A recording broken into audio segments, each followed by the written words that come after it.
The first thing they told me when I arrived at Blackwater Station was simple: never swim alone. It sounded like common sense, one of those boilerplate safety lines pinned to a corkboard in a government outpost. You read, nod, and forget. I didn't understand it was less a rule than a warning. I came here because I had nowhere else to go. 6 months earlier, I'd been laid off from my engineering job in Portland. Savings gone, lease up, resume radioactive. Then a late-night scroll through a contractor forum served me this.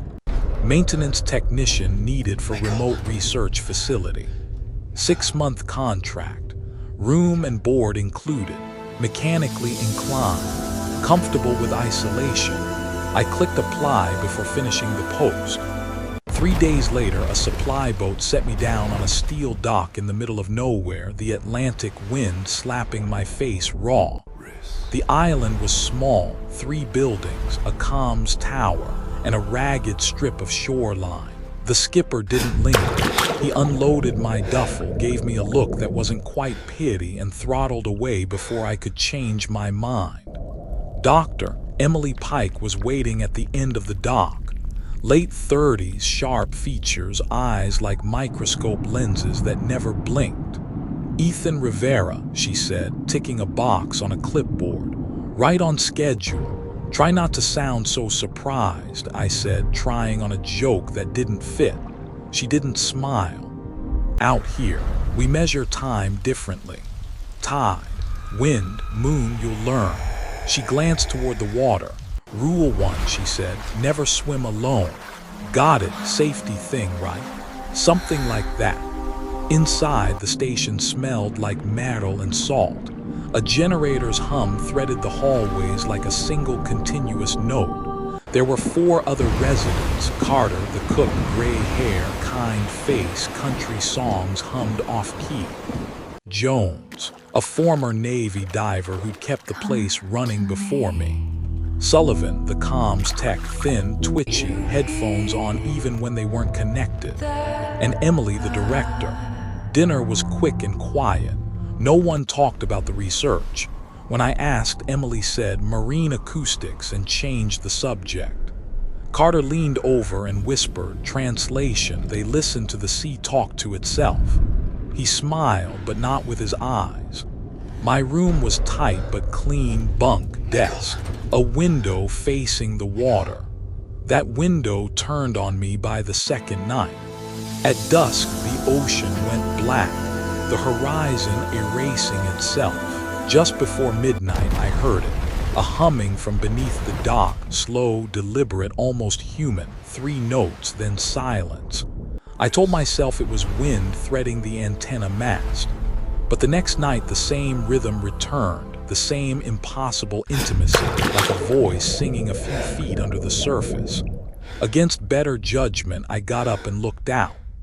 The dock lights smeared a trembling path across the water. In the reflection, something pale moved below. A hand.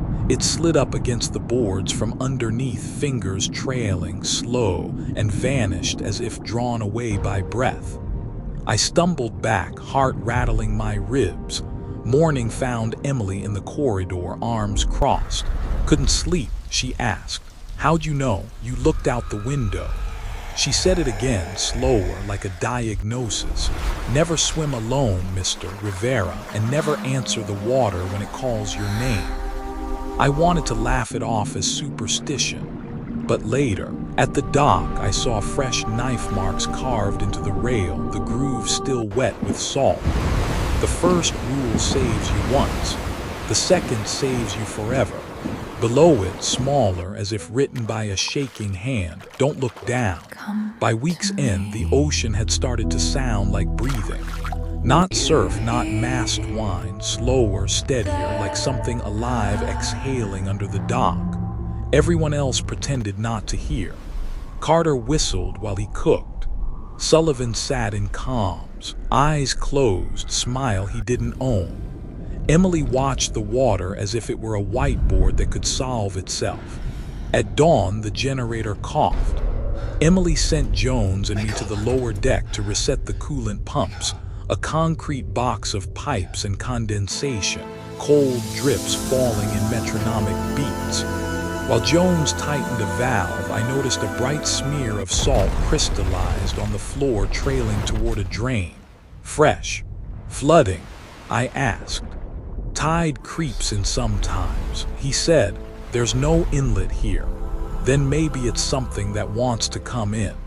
I thought he was joking until I saw what was wedged in the grate, a pale, translucent strip, not cloth, skin.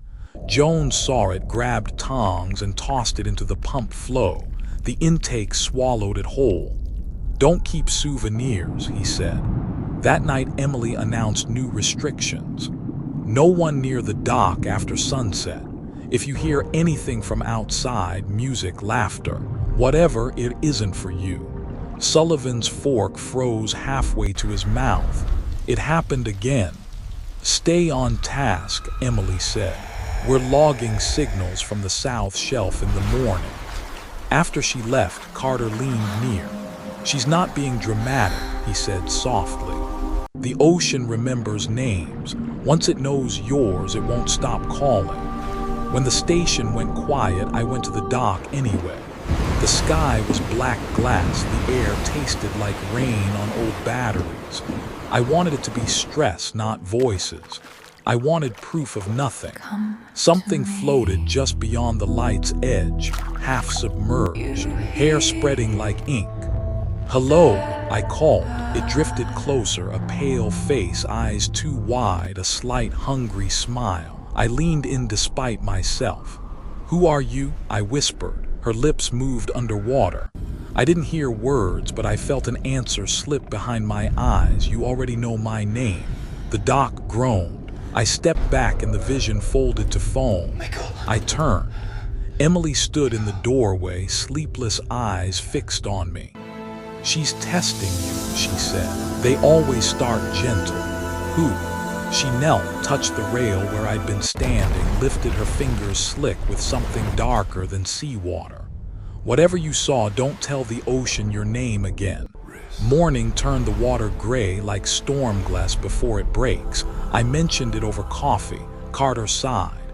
Currents are shifting, means the season's starting. What season? The one that takes what it's owed. That night the tide rose higher than it should. It lapped the supports and whispered in voices that nearly sounded like ours. I heard my name, soft, familiar, spoken by someone who missed me. I locked my door after that. For the first time, I believed the water was keeping score. By the end of my first week, time didn't move forward at Blackwater, it circled. Wind, salt, generator hum. The ocean's breathing wore the hours down to the same dull edge. Emily buried herself in the lab. Carter cooked and muttered prayers he pretended were recipes. Sullivan smiled at static like it was telling him a joke he couldn't repeat. On Friday at dawn, the generator tripped. Emily sent me and Jones to reset the coolant pumps. The chamber was a concrete lung, fogging our headlamps. The floor glittered with salt. A crystalline trail led to the drainage grate. Flooding? I asked. Tide wants in, Jones said without looking up. There's no way for it to, he didn't answer. Because we both saw it, a pale ribbon caught in the grate, not fabric, too thin, too translucent. The word skin found me before I wanted it.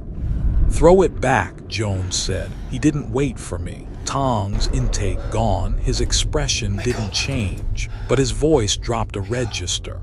Don't keep souvenirs. At dinner, Emily tightened the world another notch. No one goes near the dock after sunset. If you hear anything from outside, singing, laughter, calling, it isn't for you. Sullivan's fork hovered. It happened again. Stay on task, Emily said. South Shelf logs at 0600.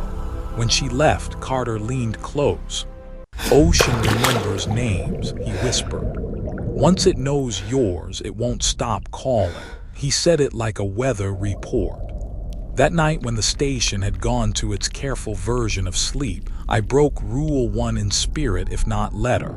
I went to the dock alone. The horizon was erased. The air had that metallic edge that precedes lightning. I told myself I'd make it brief, just long enough to prove Emily's rules were theater. A shape floated just beyond the light, half-submerged, hair drifting like ink. "Hello," I called. The shape glided closer. A face resolved under the water, pale, impossibly calm, eyes bright as animal glass. A small smile that looked more like hunger than kindness. I should have run. I leaned in.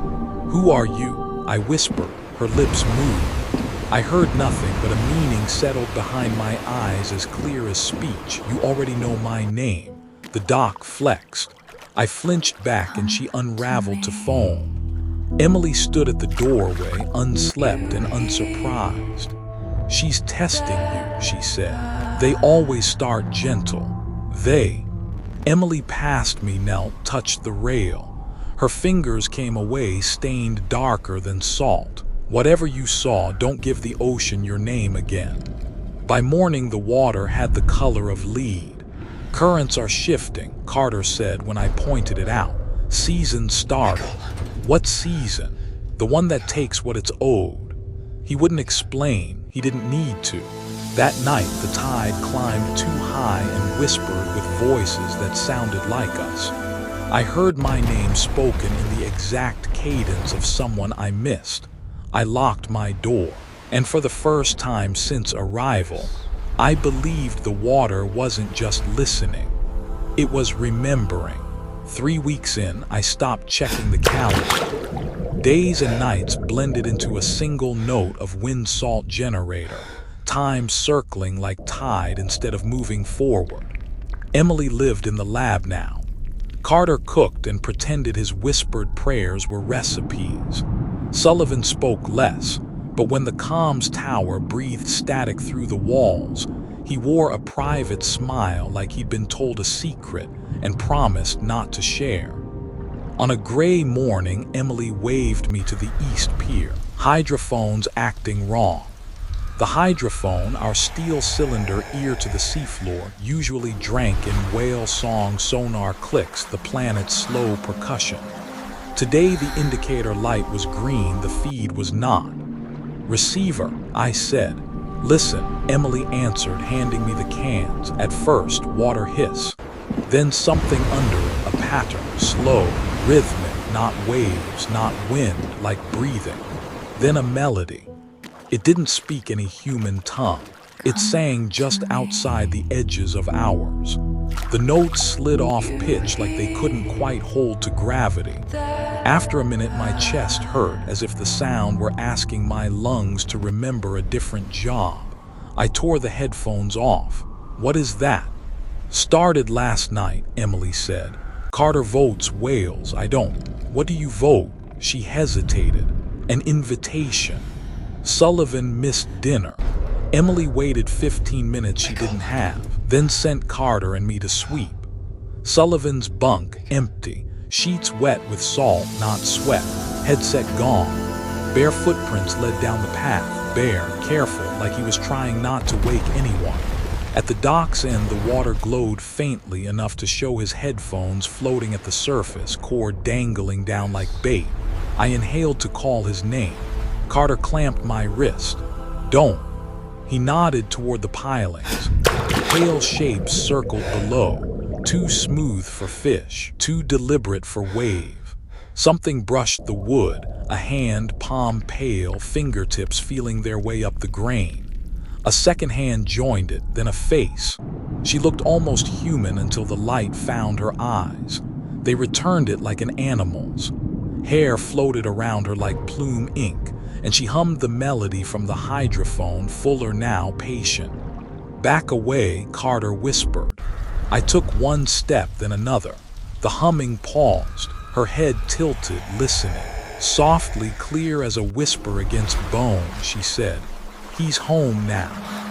A thud sounded from under the dock, dull and heavy, like a shoulder hitting a door. Water burst up between the boards, cold spray needling our faces. When it settled, the glow was gone, so were the headphones. At dawn, we filed the report.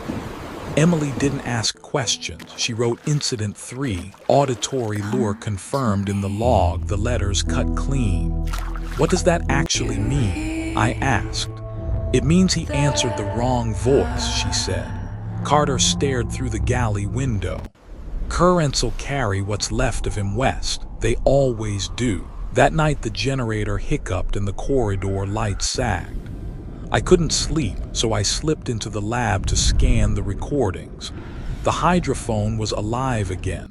Against common sense, I put on the cans. Static, hiss, then Ethan. Everything in me went still. It's quiet down here. Sullivan's voice, wet around the edges, stretched thin as if it had to cross a mile of lungs to reach me. The water's not cold. She says there's room for you. You don't have to be alone anymore. I killed the power. The station fell into a silence I didn't trust, waves whispering a dim afterthought outside. I stood there a long time wondering if you could drown without touching the sea, if answering could be a kind of opening. In the morning, a new rule was taped to the fridge in Emily's steady hand, face pale but jaw set. Rule 3. When the ocean speaks, let it finish. Never answer back. I read it 3 times. That's when the terrible, simple fact landed. The water already knew my name. By week 4, the ocean went quiet. No song, no whisper, no voices. We called it progress for about an hour. Silence at Blackwater wasn't peace. It was the space a predator leaves between breaths. Emily stopped sleeping. Red rims framed eyes that never left the sonar. The hydrophone picked up nothing until 0200 on the dot every night when interference spiked for exactly 60 seconds. Jones called it a signal. Carter called it bait. I wasn't sure which was worse. Morning sent me down to the bay to check south intake valves. The sea was a plate of tin. I crouched to crack a filter housing and light moved under me. Not sun, not reflection. Light from the water. 1 pulse, 2, 4 stars waking beneath the surface. The pattern was crisp, long, short, short, long, Morse. Jones's voice slid through memory, distress echo. I sprinted to the control room. Emily, lights in the bay, flashing a pattern. She didn't look impressed. You went down there alone. I was fixing a valve. You broke rule 1. I wasn't swimming. The water doesn't care about your definition of distance, she said, flat. That night she parked me in comms. If the pattern repeats, log it, don't put it on speakers. Carter handed me a thermos. Stay awake. If you drift, you start to listen. I nodded like I didn't understand, but I did. The first time the lights pulsed, something soft pressed against the back of my thoughts like a hand testing glass. At 02:17, the hydrophone scratched awake. The lights flickered once, twice. I hit record. The waveform walked across the screen, too even, too patient to be drift. Then the static thickened into a hum, round and low. It shaped vowels without owning them, then tightened toward speech. You're still watching. My mouth dried. We remember your name. I tore the headphones off. The hum kept going, migrating into the walls and floor where wires couldn't claim it. When it stopped, the quiet left a bruise. By dawn, Emily was already scrubbing the logs. You heard it, she said, not asking. I nodded. It's changing frequency, she said. Riding the brine layer shouldn't travel like that down here. What does it want? Attention, she said after a beat. That's where it starts. Carter came in with a contraband cigarette he didn't like. Tell him the rest. Emily sighed. 20 years back, the fishermen saw the same lights before the drownings. They called it the season of voices, pattern first. Then people don't jump, they walk into the bay. Walk, like they are meeting someone they already know. Fog came at evening like wool, the floodlights smeared into halos. Jones took the tower, no one touched dinner. Emily whispered math at her screens. At 9:03 p.m., the fog outside went faintly blue. "Don't go near the glass," Emily said. "Why?" "It isn't fog," she said. "It's reflection, and it's looking back." I didn't breathe. The glow thickened, pressed its face against the window, curious. Then almost kind. "Come back to the dock, Ethan." Carter's hand locked around my wrist before thought could travel. "Do not answer, not out loud, not in your head." The light pulsed once, disappointed, and withdrew into the wool. Morning found the bay empty again. No lights, no fog, but fresh letters had been cut into the dock rail, long, clean, as if the knife were water. "The current knows your steps. It's waiting."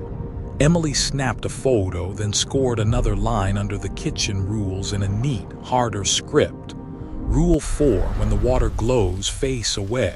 Reflection remembers." She looked at me. "If it uses your name again, it's already listening from inside you." I wanted to call that impossible. Later, washing my hands, I heard a voice rise from the drain, soft as a sigh. "Ethan, it's quiet down here." I shut the faucet off. The silence that followed didn't feel like mine. By week 5, we lived like ghosts inside Blackwater. Meals went cold. Sleep came in scraps. The ocean had gone quiet again, but not empty, just waiting. Emily called it the listening stage. Carter called it the test. It began with a single ping, a sharp thud on sonar, deep, rhythmic, not echo, not mechanical hum, something knocking back. Jones squinted at the screen. "Depth. 200 meters, I said. He leaned in. "Stationary, stationary." Then it came again, 3 knocks this time, evenly spaced. Long, short, short, long, the same rhythm the lights had used, the same one that had spoken to me through the hydrophone. At briefing, Emily unrolled a map across the table. "The signal's coming from beyond the western shelf," she said. "We're going to see what's down there." Carter slammed his mug. "You're insane. After Sullivan, after the lights." "We need data," Emily said. "And if it's not mechanical," I asked. Her eyes didn't blink. "Then we'll document it." The dive was set for noon. Jones and I suited up, oxygen, calm lines, tethers. The sea looked calm, glassy, too calm. Emily stood on the dock, radio in hand. "Maintain tether. No visual pursuit if you see movement. If you hear anything, cut comms." I nodded, pulse thick in my throat. We stepped off the dock. At 10 meters, the world dimmed. At 30, light vanished entirely. At 50, the cold bit deep enough to feel like thought freezing. The shelf appeared out of nowhere, a slanted plane carved with spirals and ridges like fossil ribs. Symbols cut into the sand, circles, vertebrae shapes, geometry that didn't make sense underwater. Jones' voice crackled through comms. "That's not coral. Not natural either," I said. The ping sounded again. Below us now. We followed it down a slope. Then our lights caught something, a structure. Steel, rusted but intact, a hatch. Jones brushed the plaque clean. "Coral Island Research Division, 2003. That couldn't be right. Coral Island was 100 miles west." "Emily, you seeing this?" I said. Her reply broke through static. "Repeat reading interference." Then another voice cut in under hers. "Ethan." I froze. "Say again." Jones turned. "What?" Ethan opened the hatch. The voice said, my mother's voice, calm, patient, impossible. My hand moved before I could stop it, fingers brushing the latch. Jones grabbed my arm. "Don't. That's how they get you. He's already ours," the voice said. Silt rose around us like smoke. My gauge spun. Temperature dropped 10 degrees in seconds. Jones shouted, warped into liquid gargle. Then all lights died. Darkness. Shapes moving in it. hands brushing my helmet, gentle testing. A face pressed against the glass, mine. Same scar on the jaw, same eyes, same breath fogging the inside. I yanked the tether twice, recall signal. The winch screamed. I shot upward. Jones didn't. Through the murk, I saw him dragged sideways into the dark, his last word breaking in static. "Tell Emily, Rule 6. Then nothing. They hauled me out half-conscious. Emily and Carter stripped my helmet. I vomited seawater until air returned. "Where's Jones?" Emily demanded. "The hatch," I gasped. Something took him. Carter's face was gray. "They're not just calling, they're collecting." Emily's voice steadied by force. "Lock everything. New rule goes up tonight." I sat shaking on my bunk, staring at hands that still smelled like rust. My dive watch was cracked, frozen at 12:13 the minute the light went out. Emily knocked once, then entered. She handed me a scrap of paper, letters trembling. "Rule 5, when the sea goes still, it's listening. Don't let it hear your heartbeat." "How do I stop it?" I asked. She didn't answer. "You can't. You can only make it think you have." She left a wet trail down the hall. I pressed my palm to my chest, trying to slow the rhythm. From under the floor came a faint, familiar tapping. Long, short, short, long, like something practicing the pattern of a pulse. By week 6, sleep stopped being a thing we trusted. The air inside the station tasted like iron and static. Every noise had meaning now, the hiss of pipes, the hum of vents, even my own footsteps. Jones was gone. The log said equipment loss. The wall list said name withdrawn. Emily didn't say his name again. 2 crossed out names, Sullivan, Jones, and the ocean was getting louder. It started as a vibration through the vents, steady, rhythmic, not a machine. Not wind, too deliberate, like something big learning to breathe through metal. Carter sat in the kitchen, whiskey in his coffee. "You hear it?" I asked. He didn't look up. "If you mean the heartbeat, yeah, heartbeat. That's what the old captains called it, means it's under the island now. The current," his eyes were hollow. "No, them." That night the heartbeat thickened. Emily called a meeting. "The pattern's escalating," she said. The sonar monitor pulsed concentric rings outward from the island. Each pulse matched the tremor under our feet. "They're mapping us," she said, "learning the shape of the station." "Why?" I asked. "Because they can't enter until they know the walls." The room fell quiet. Carter muttered, "Then we're already too late." Later, checking the generator, the heartbeat stopped. Then 3 knocks on the outer hull, measured, polite. I froze, hand on switch. 3 more, closer. The maintenance intercom hissed alive. A voice slid through, soft, damp, familiar. "Ethan, you left the hatch open." I stepped back. "Emily, I'm hearing." "She can't hear me," said the voice in the wall. "We closed it for you." I bolted down the hall, up the stairs. When I burst into the control room, Emily and Carter were staring at blank monitors. "The cameras are down," Emily said. "All of them." I pointed to the sonar. The base of the island was alive. Hundreds of moving echoes, rising, falling like a tide made of bodies. "They've gathered," Emily whispered. "For what?" Carter asked, her jaw locked. "The offering, midnight." Lights flickered once, twice. "The generator's tripping," Carter said, grabbing a flashlight. Emily grabbed his arm. "No one goes outside. Then sit here and wait to die." He tore free. "Not my plan." He vanished down the corridor. Through the window, we watched his beam bob through fog until it went out. Then the scream came, short, cut off. I ran for the door. Emily caught me. "Don't." "Carter, not anymore." At dawn, we found what the sea had left. His flashlight lay halfway down the dock, beam aimed straight into the bed. The water was calm, too calm. Something floated there, a hollow shell of skin, perfectly human, perfectly empty. Emily turned away, trembling for the first time. "They don't just take," she said. "They replace."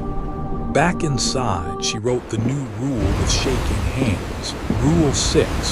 When the sea offers something back, don't touch it. It's never the same person twice. I stood reading the ink while the floor trembled beneath us. 3 pulses, slow and steady, like applause from something learning rhythm. And that night in my bunk, when I finally drifted towards sleep, the heartbeat beneath the island whispered a single word in time with my pulse. Soon. By the 7th week, the island started lying. Maps stopped matching it. GPS showed drift, first a few meters, then hundreds. Blackwater Station was moving, or the ocean was. Emily blamed magnetic interference. She didn't sound convinced. Even the compasses spun lazy circles, like they were tired of pretending to point north. The first real proof came from Carter's last transmission before the storm. He'd been checking tide markers. Static cracked through the comms. Then his voice. "Emily, you'll want to see this. There's another dock." Another dock. We followed his coordinates through fog that felt like fabric. And there it was, a perfect duplicate of our pier on the western shore. Same steel, same bolts, even the same number plate, BW2. Except the wood looked older, bleached and warped, as if it had been there decades. Jones muttered, "How the hell?" I crouched, tracing the rail with my finger. Fresh carvings scored the surface. "Don't follow your own footprints." That night the sea reversed. Currents that had always circled east turned west.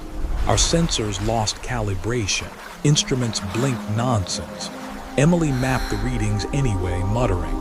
"The island's caught between 2 systems," she said. 2 poles, 2 tides."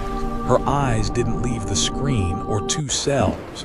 Carter tried to laugh. "You mean like twins?" "More like reflection," Emily answered. At dusk, the fog thinned.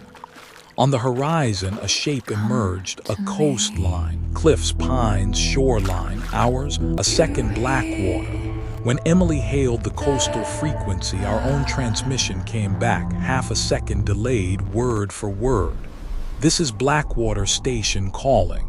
"This is Blackwater Station calling." Carter's face drained. "That's not echo.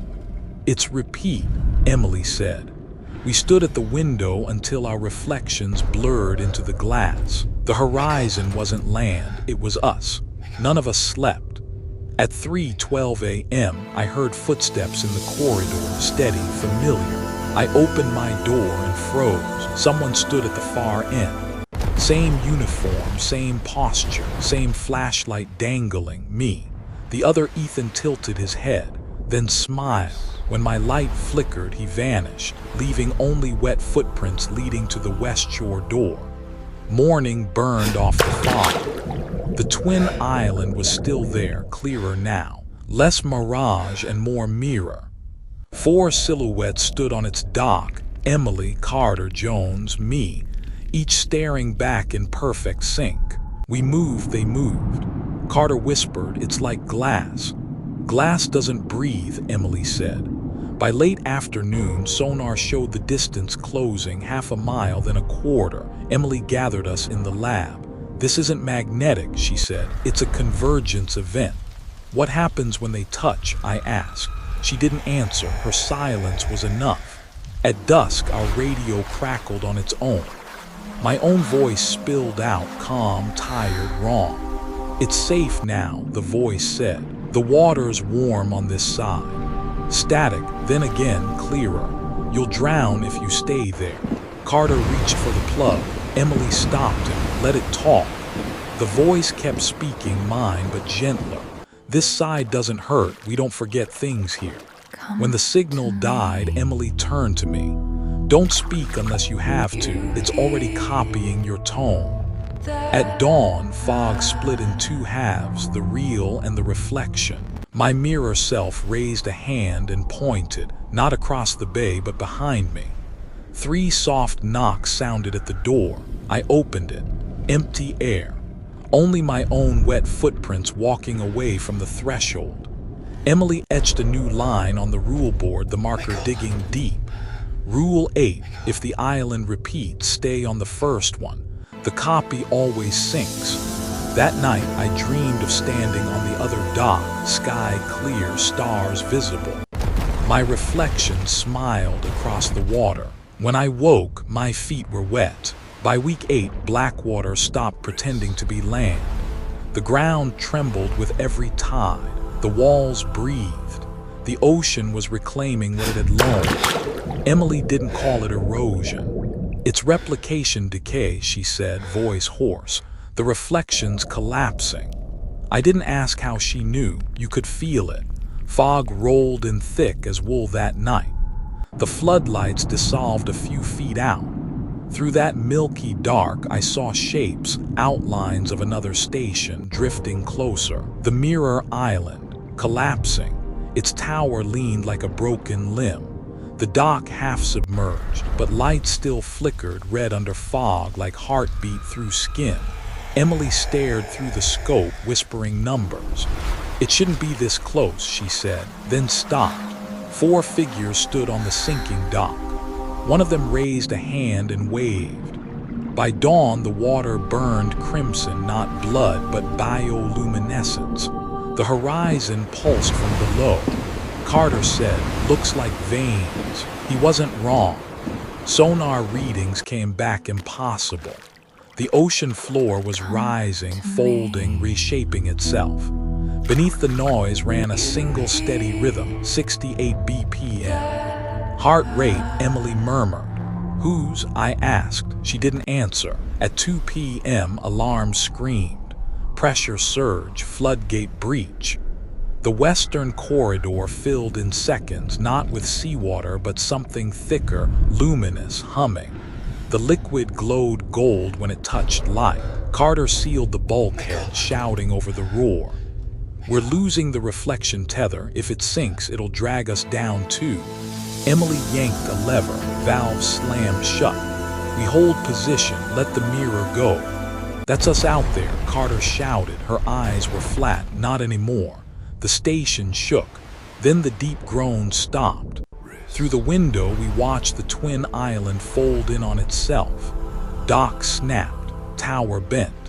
It slipped under, red light trailing like dying breath. The fog cleared. Only calm water remained. We waited. Nothing moved. Then the radio clicked on. Emily, Ethan, Carter, our names in our own voices. You stayed on the wrong shore, the chorus said. Carter hurled the radio. The voice didn't stop. It seeped from under the floor, vibrating the steel. The reflection hadn't drowned. It had merged. The deck flexed beneath my boots, soft, almost alive. Water leaked through the seams, carrying faint golden motes that glowed like spores.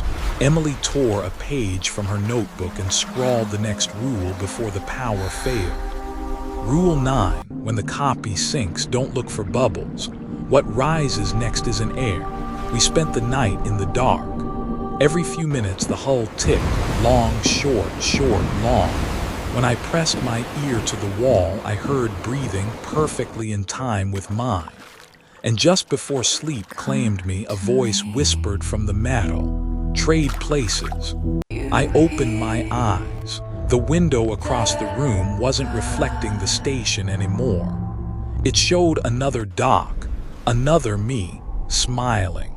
The day after the Mirror Island sank, Blackwater felt lighter. For the first time in weeks, the ocean was calm. The sky even showed a sliver of blue, but peace here never came free. It just waited for your pulse to slow before knocking again. Emily called the calm post-collapse stabilization. Carter called it a lie. I didn't call it anything, because every time I looked at the horizon, something looked back. At 3 a.m., the temperature dropped 10 degrees in under a minute. The pressure gauges twitched like nervous eyes. Emily and I ran to the control room, half asleep and half afraid. Sonar was alive again, except now, instead of echoing the seafloor, it mapped something rising. A column 30 meters wide coming straight up from where the copy had drowned. It wasn't moving through water, it was pushing the water aside. "Vent plume?" I asked. Emily shook her head. "It's structured. Look, edges." The outline sharpened on the monitor, smooth, vertical, and wrong, a shape too precise for nature.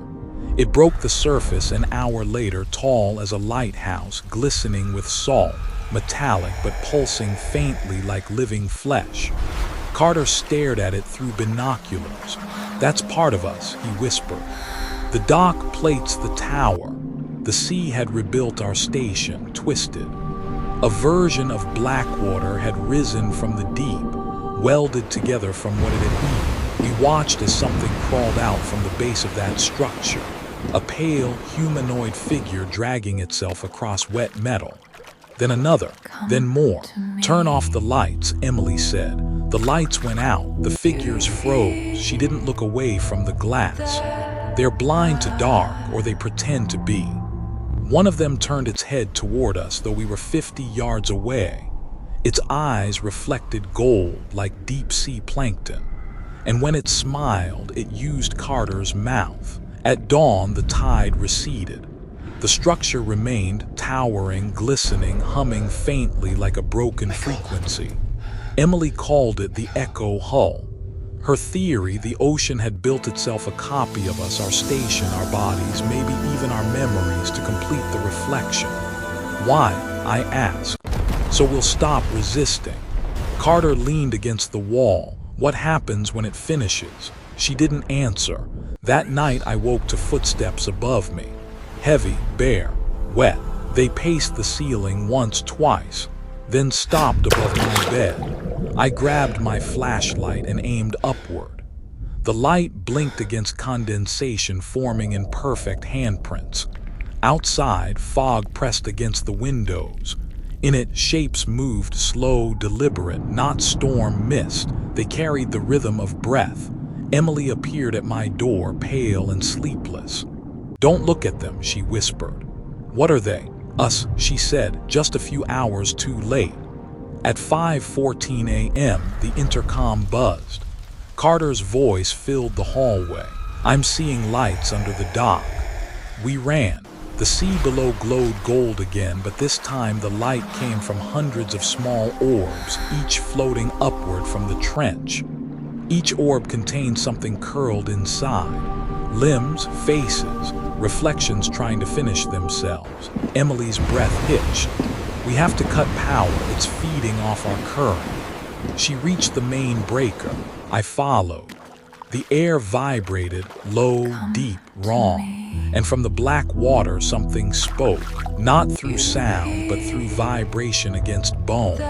"Stop pretending you're still breathing." The breakers blew, darkness fell. And in the faint bioluminescent glow through the window, I saw my reflection's lips move, and the fog behind it inhale. When the emergency lights came on, half the monitors were dead, but one still worked, camera feed from the dock. The reflection of Blackwater was gone. In its place, a hole, not black, but gold and breathing. Emily looked at me. "Whatever's down there, it's not water anymore." Carter said nothing. His hand trembled as he scrawled a new line on the rule board. Rule 10. When something rises, it's not to return. Don't mistake reflection for resurrection. We lived in candlelight now.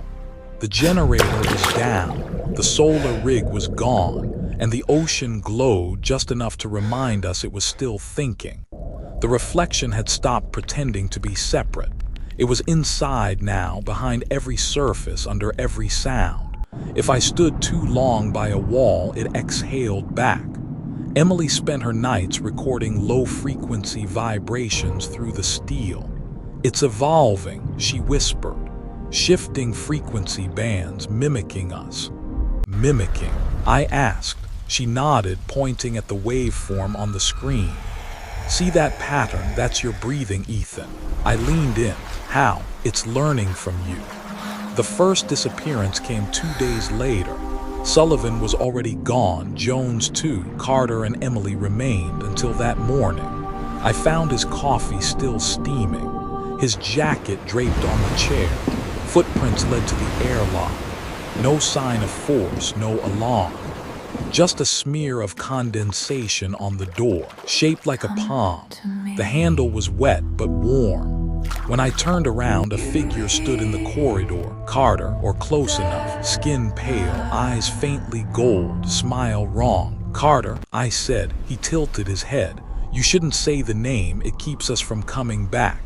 His voice echoed twice, once from his mouth, once from somewhere deeper. Then he stepped closer, leaving no footprints.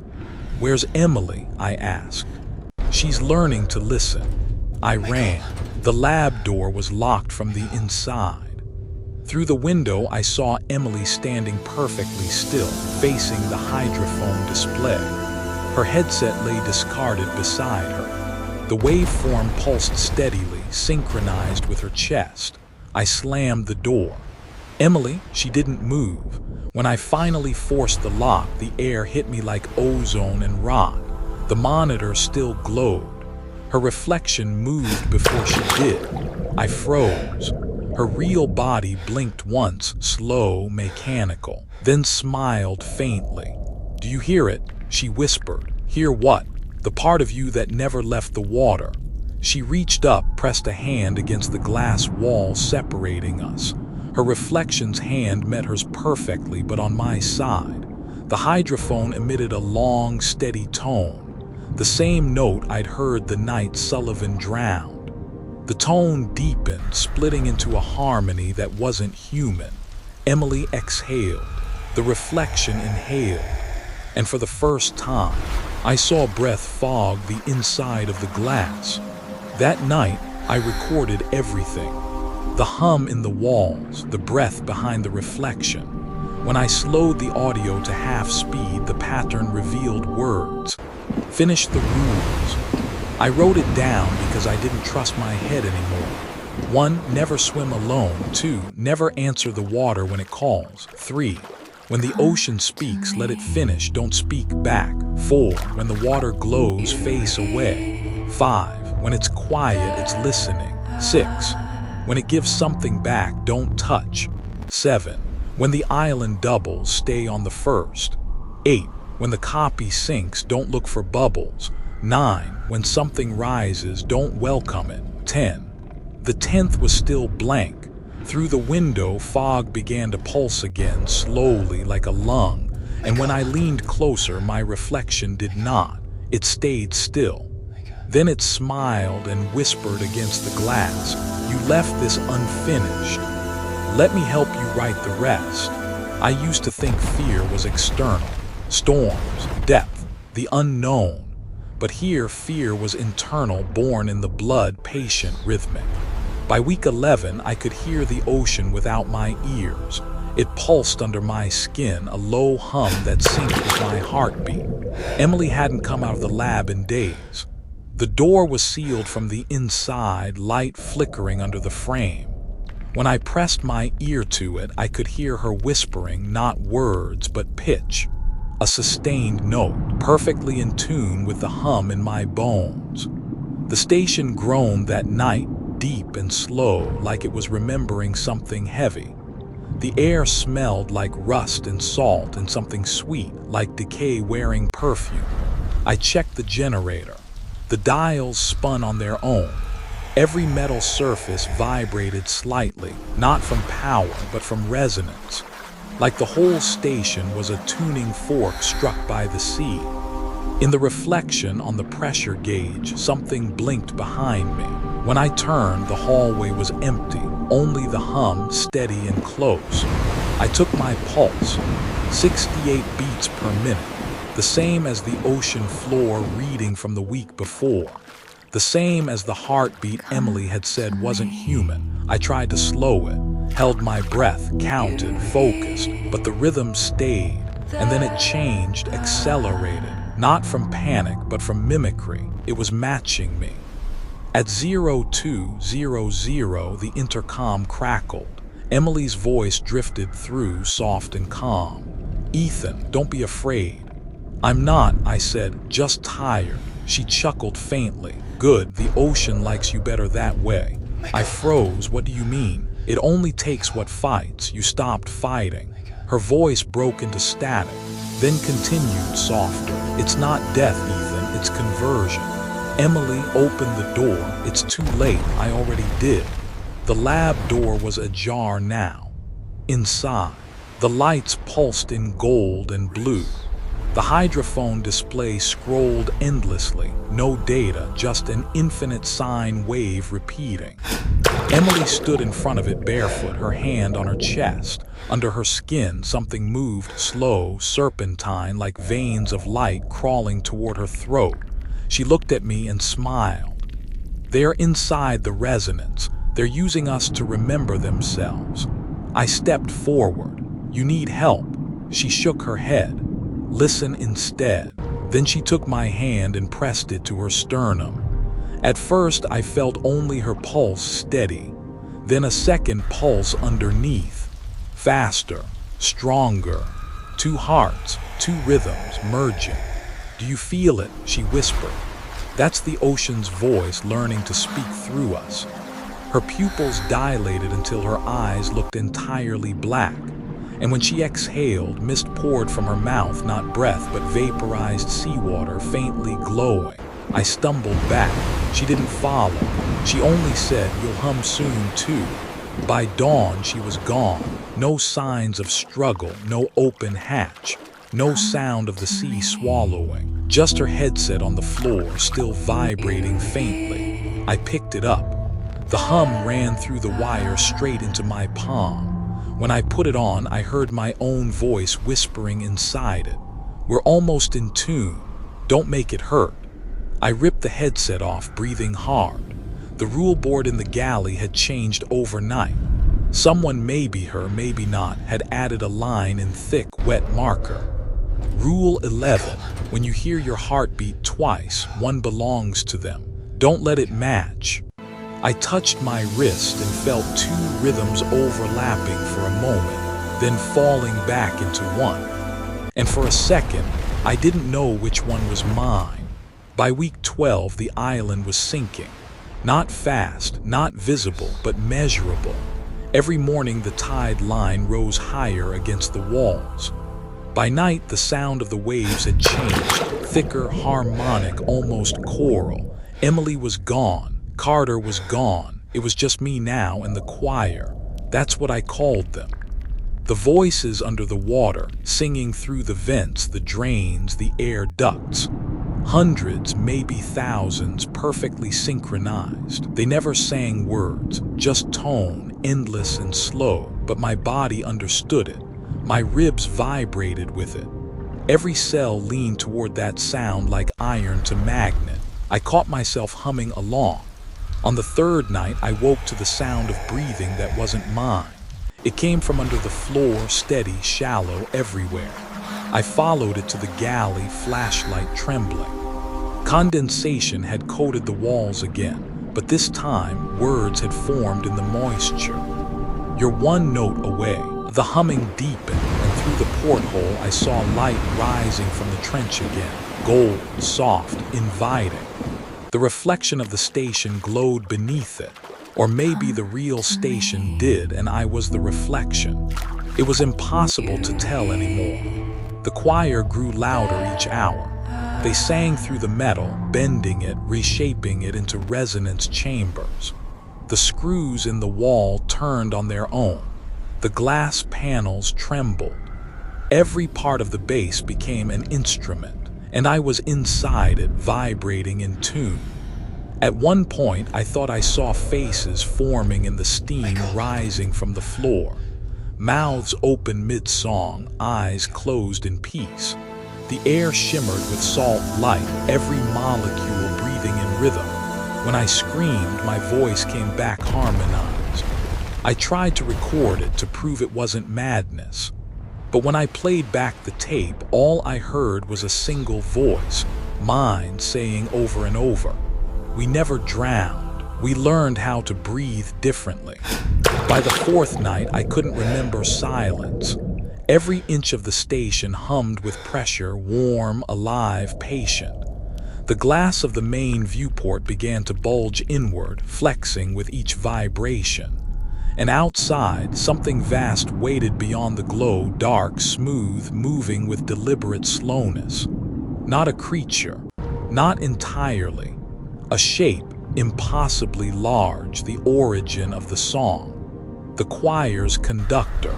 It opened its mouth, or maybe the ocean did. Sound poured in like light. My chest convulsed. Water filled my lungs but didn't drown me. It sang instead. Every nerve lit up, not in pain but recognition. The last thing I saw before blacking out was my reflection in the viewport, smiling while I gasped. When I woke, the station was silent again, but it wasn't empty. Hundreds of small, wet footprints led from the dock to my bed, and through the wall, faintly, I could still hear it. The drowned choir humming beneath the skin of the world. When I woke again, the sea was inside the station, not flooding, settled.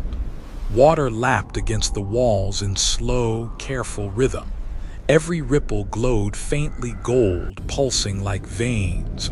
The air carried that low resonance I'd grown used to, but softer now, almost affectionate. Somewhere below, the choir still hummed. They weren't calling anymore. They were remembering. I found Emily's notebook floating near the galley door. Her handwriting had turned almost illegible, loops and spirals filling every page. Most of it was math, but not numbers I recognized. Waveforms intertwined with anatomy sketches, equations labeled frequency of memory. The last page simply said, "The water doesn't erase, it archives." Each of us becomes a note in its song. Outside, the world was changing. The horizon glowed faintly, not from dawn but from beneath. The trench was alive again, columns of light spiraling upward, each threaded with movement. When I focused, I saw faces, not monstrous, not ghostly, human. The lost crew, Sullivan, Jones, Carter, each drifting upward in the light, their eyes open, serene. I should have felt terror. Instead, I felt nostalgia, like hearing an old song after years of silence. They weren't dead, they were recorded. I walked the flooded hallways until I reached the observation deck.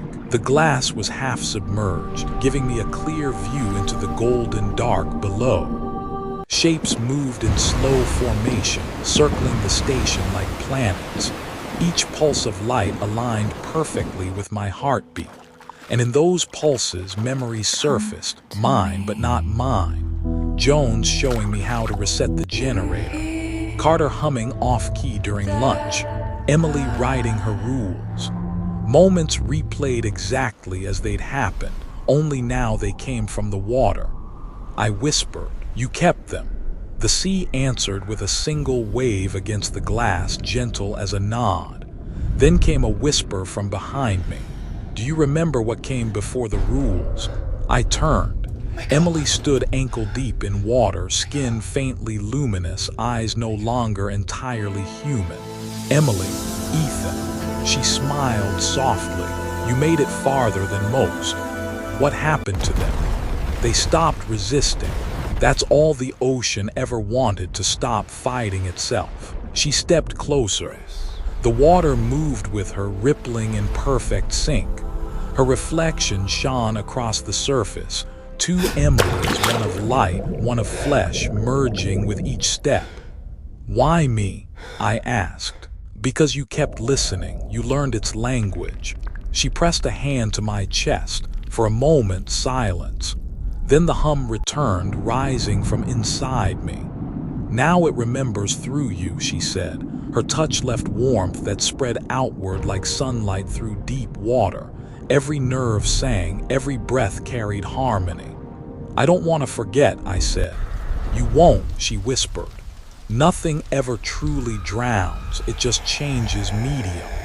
Before she faded, she traced another line across the fogged glass window. Rule 12, when the choir sings your name, don't answer. It already remembers you. Then she smiled and the light took her, unraveling like thread in current. The station settled again, peaceful, still, almost calm. For the first time, I understood the rules weren't meant to save us from the water.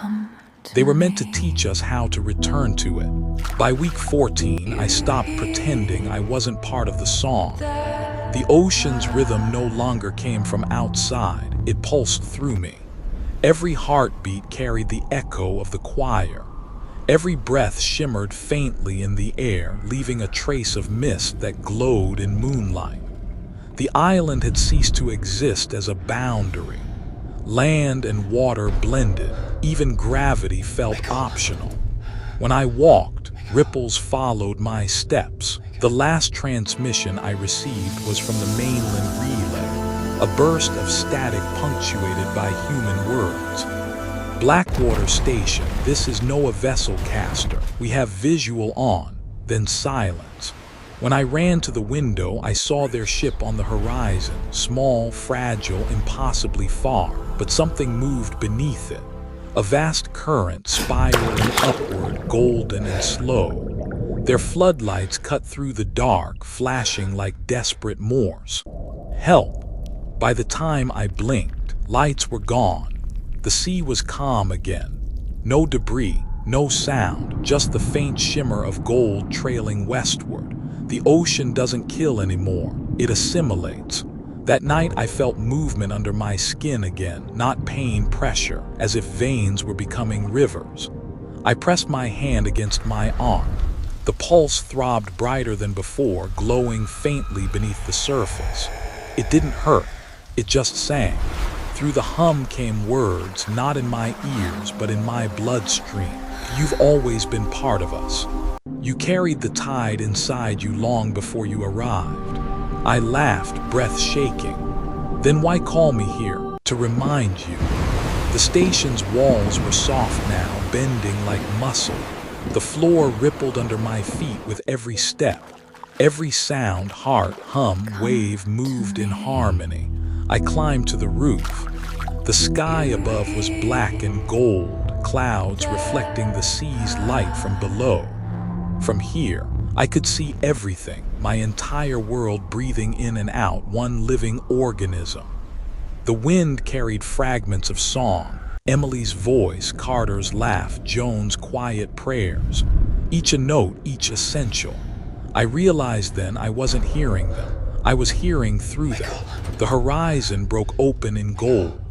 A pulse of light spread outward from the trench, reaching shorelines that shouldn't exist. I watched as the tide rose, not fast, but unstoppable. It climbed the beach, kissed the rocks, and didn't stop. The water wasn't flooding, it was reclaiming.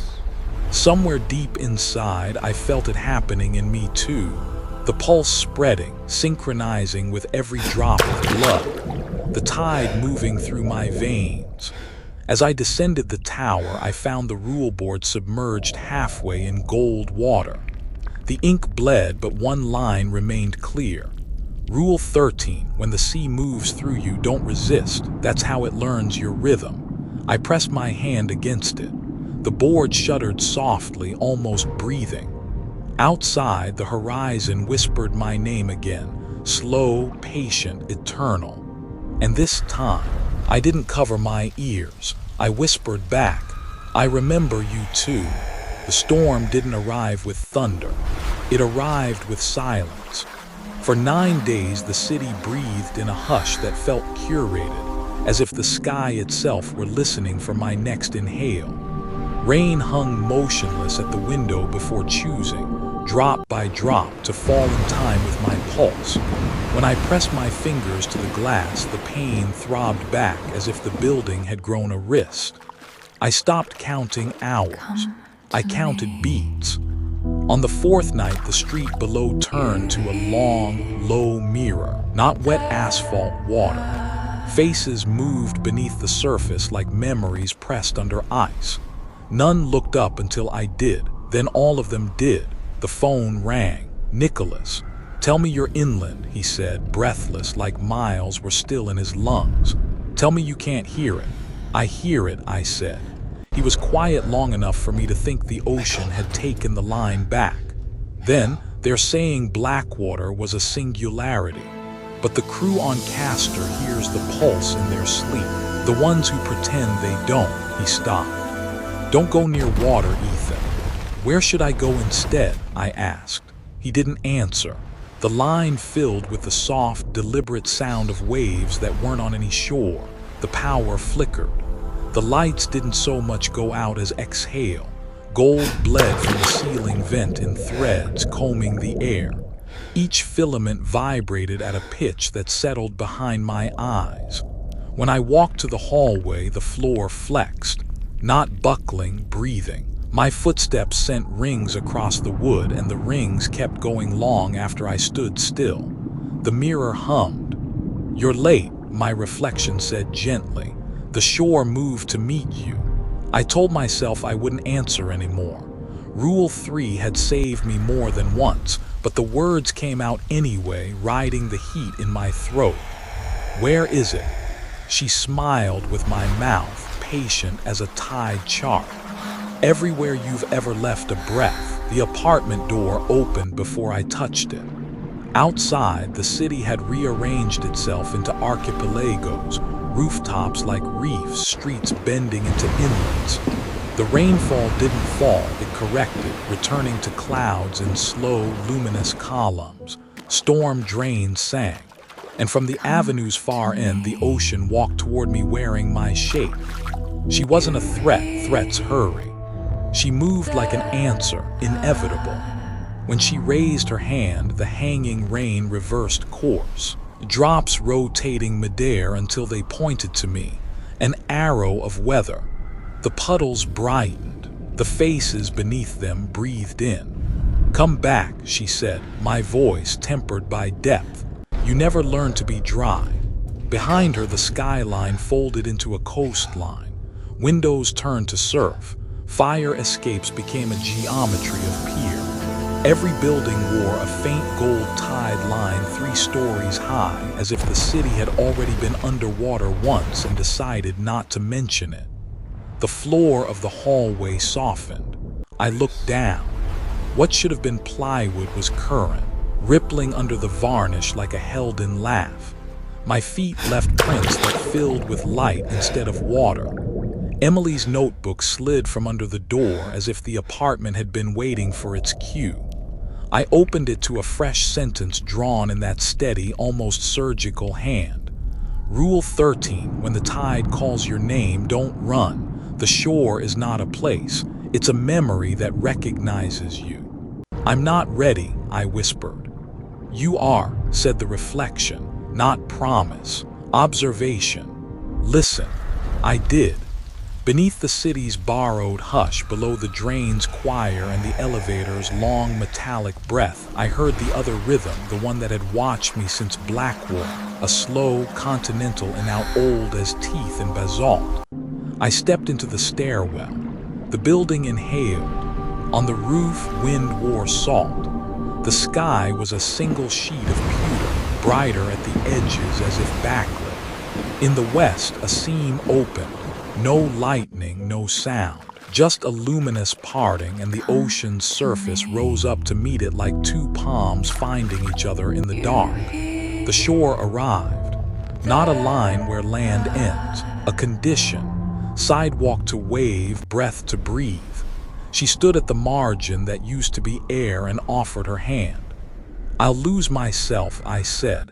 You'll keep what matters, she answered. We keep everything. Below us, the streets filled without flooding. Volume did not change, state did. Neon signs refracted into constellations.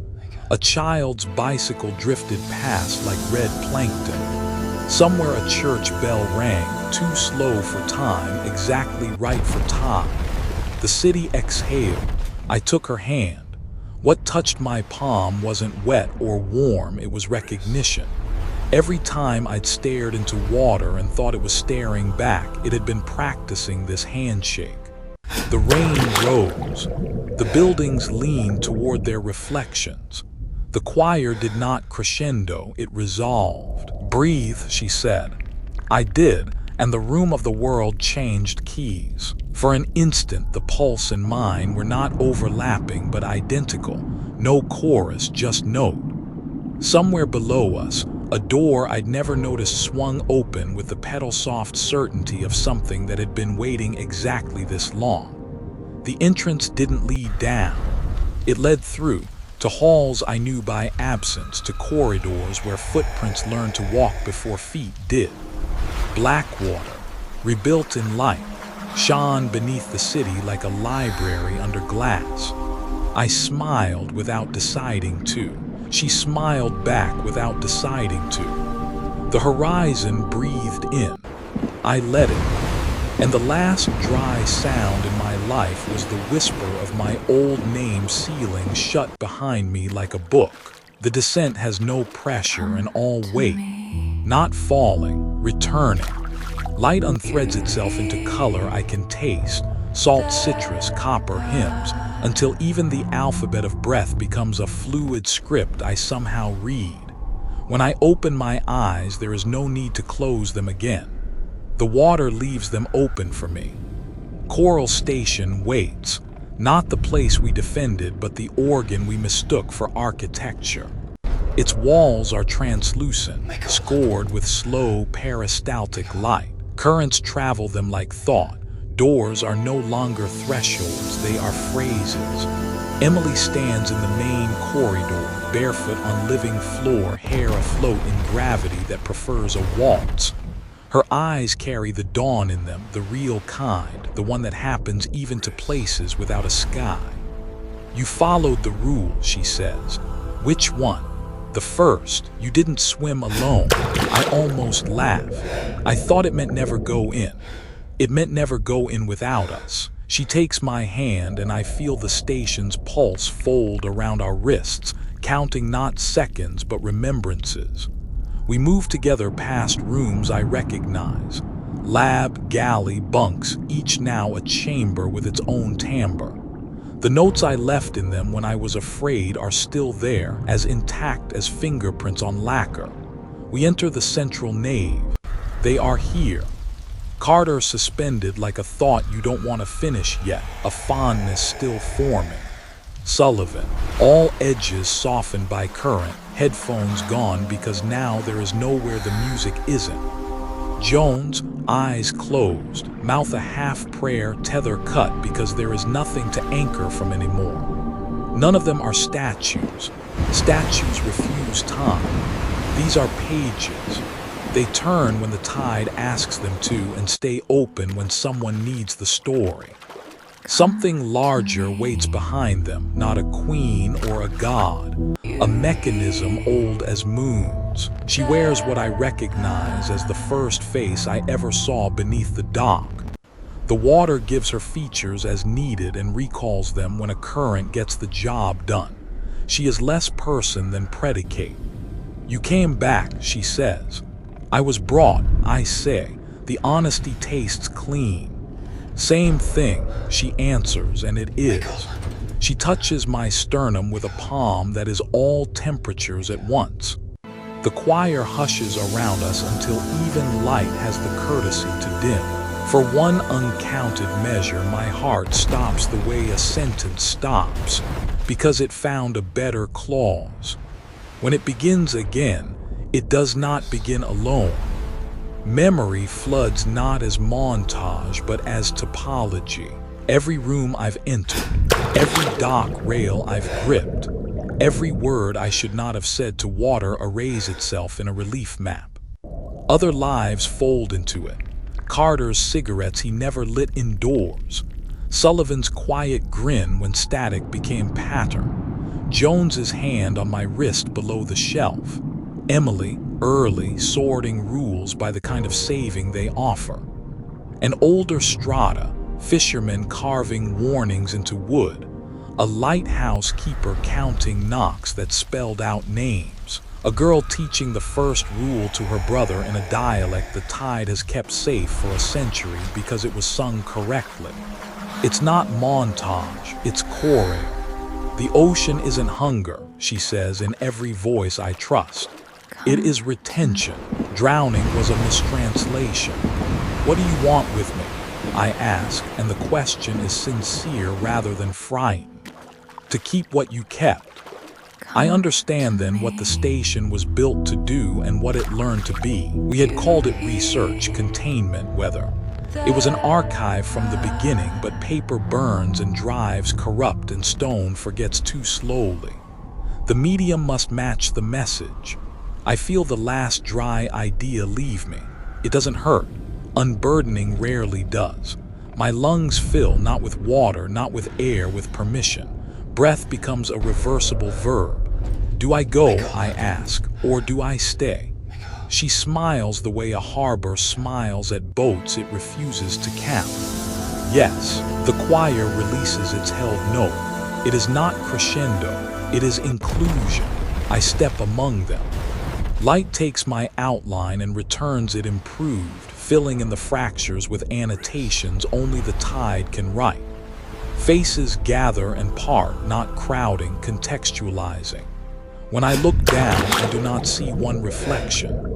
I see a stack of them, every iteration I've ever rehearsed for mirrors.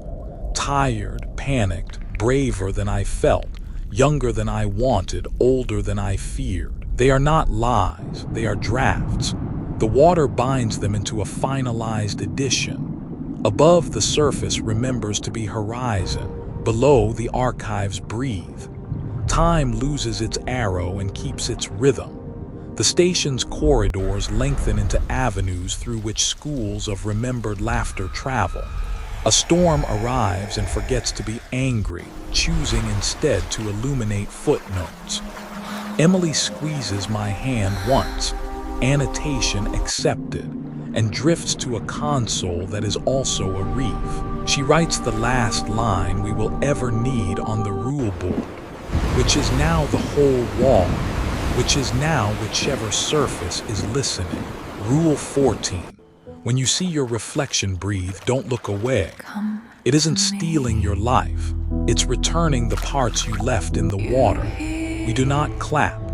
Sound here is not for punctuating, but for carrying. The rule migrates outward along the walls in soft phosphorescent script, then upward through the column of light that used to be the stairwell, then outward again until fishing boats a mile away feel, without knowing why, the urge to cut their engines and listen. Years pass the way currents do, by getting where they are going without appearing to move. Reefs rise where there had been only arithmetic. Night fishermen tell each other stories they swear they didn't hear and absolutely did. On clean mornings, the hull of a commuter ferry hums a low measure no one can record, and a few passengers look down to see not their own faces but recognitions, the human shape water takes when it enjoys its work. Sometimes a child waves. We wave back. Once a young woman on the stern of a trawler stares so hard her eyes blur and suddenly unblur. She has matched tempo. She smiles, lips forming a rule someone taught her before she had words. Her captain asks what's funny. She says nothing, meaning everything. As for me, I do not end. I continue. I move with the choir through columns of light, through the living arteries of coral and conduit, through the spaces where fear once carved hollows and left room for resonance. On the quietest nights, those true silences that hum with completed work, I rise with the others to the underside of the surface and listen to the ships above pace out their small, brave lines. If anyone looks down, I give them the kindest expression I own. Not warning, welcome.